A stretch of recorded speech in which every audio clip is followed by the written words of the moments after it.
हमारी रोडों की आप कंडीशन देखें।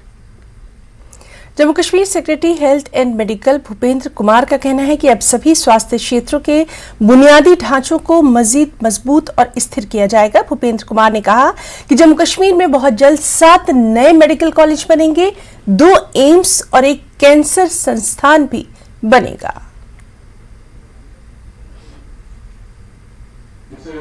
हमारे साथ मौजूद है secretary health and medical education Bhupendra Kumar ji. News 18 Jammu Kashmir में आपका खैर मकदम है सर। सर, आपने सेक्रेटरी का ओहदा संभाला है, तो क्या कुछ प्रियॉरिटी रहेगी सबसे पहले हेल्थ सेक्टर को मजीद मजबूत बनाने के लिए, उसको ज़्यादा से ज़्यादा डेवलप करने के लिए?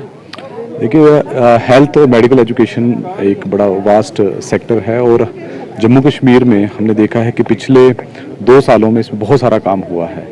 यहाँ पे बहुत सारे एफर्ट्स लिए गए हैं कि क्वालिटी हेल्थ केयर को इम्प्रूव किया जाए और हेल्थ केयर को अफोर्डेबल बनाया जाए। इसमें आप जानते हैं कि जैसे प्रधानमंत्री जन आरोग्य योजना लॉन्च हुई, उसके साथ उस स्कीम को आप पूरी जनता को कवर करने के लिए सेहत स्कीम को लॉन्च किया गया, जिसके कारण आज हमारे लोगों को फ्री ऑफ कॉस्ट ट्रीटमेंट मिल रही है, ना कि सिर्फ हमारे सरकारी अस्पतालों में बल्कि कई प्राइवेट हॉस्पिटल्स में भी।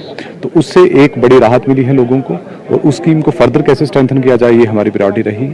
उसके अलावा हमारे यहाँ पे 7 नए मेडिकल कॉलेजेस बनने जा रहे हैं, उसके अलावा 2 एम्स बनने जा रहे हैं, कैंसर इंस्टीट्यूट बनने जा रहे हैं और हमारी यही कोशिश रहेगी कि हमारे ये इंस्टीट्यूशंस हैं ये बिल्कुल एक फुल फ्लेज तरीके से इस्टेब्लिश हो जाएं और यहाँ पे जहाँ एक तरफ बच्चों को एजुकेशन मिले मेडिकल साइंस की और साथ ही साथ हमारे जो इनके साथ जुड़े हुए टर्शरी केयर हमारे हॉस्पिटल्स हैं वो भी बेहतर हेल्थ केयर सर्विसेज प्रोवाइड कर पाएँ।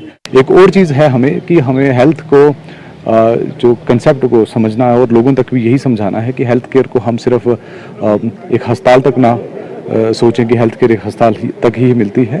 ये कि एलजी ने भी कल कहा कि जो सेहत है इसकी देखभाल और उसको मजीद जो सरमायाकारी के तौर पे हम उस पर काम हो रहा है ताकि जो नौजवान हैं उनको कैरियर मिले और रोजगार भी फराहम होगी। हेल्थ सेक्टर सिर्फ इलाज मुआवजे तक, जैसे आप कह रहे थे कि इलाज मुआवजे तक ही नहीं महदूद रहे, ताकि उसको डेवलपमेंट के तौर पर और रोजगार के तौर पर भी देखा जाए।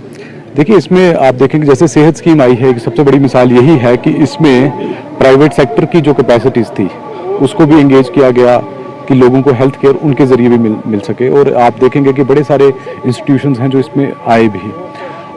साथ ही साथ आपने देखा होगा कि हमारी इस स्कीम को रन करने के लिए बहुत सारे लोगों को यहाँ रोजगार भी मिला। की बात आपने की है कि उसको अच्छे से बनाना है, लोगों को बचाना है हर बीमारी से। तो अगर हम ऑल ओवर कश्मीर की बात करें कि मुख्तलिफ हॉस्पिटल्स बने हैं, तो कहीं पे 4 दीवारें खड़े हैं, कहीं पे हॉस्पिटल बने हैं मगर अभी वो चालू नहीं हुए हैं। अगर हम इस एरिया की बात करें, टंगमर्ग में हॉस्पिटल है, पट्टन में सिंहपुरा में हॉस्पिटल बना है, 4 दीवारें खड़े हैं, यहाँ आली पाथन में है और इसी तरह बहुत सारे जगहों पे कारहाना में या ऑल ओवर वैली में है। तो उन हॉस्पिटल्स को ये चालू करने के लिए उन्हें एक सिस्टम के तौर पे करने के लिए, चालू करने के लिए क्या कुछ इक़दाम रहेंगे आपकी तरफ से? अब देखिए, हेल्थ केयर का जो इंफ्रास्ट्रक्चर है उसको इम्प्रूव करना एक कांस्टेंट एक एफर्ट रहता है और मेरी भी कोशिश ये रहेगी कि हमारे जो प्रोजेक्ट्स अंडर एग्जीक्यूशन हैं उनको उनके फाइनलिटी तक पहुंचाएं और जो हमारे बिल्डिंग्स हैं या जो बाकी जो पाइपलाइन में हमारे प्रोजेक्ट्स हैं वो जल्द से जल्द कंप्लीट हों, ये इस पर हमारी पूरी कोशिश रहेगी। मुनीर हुसैन, न्यूज़ 18 जम्मू कश्मीर, डोबीवन, कुंजर।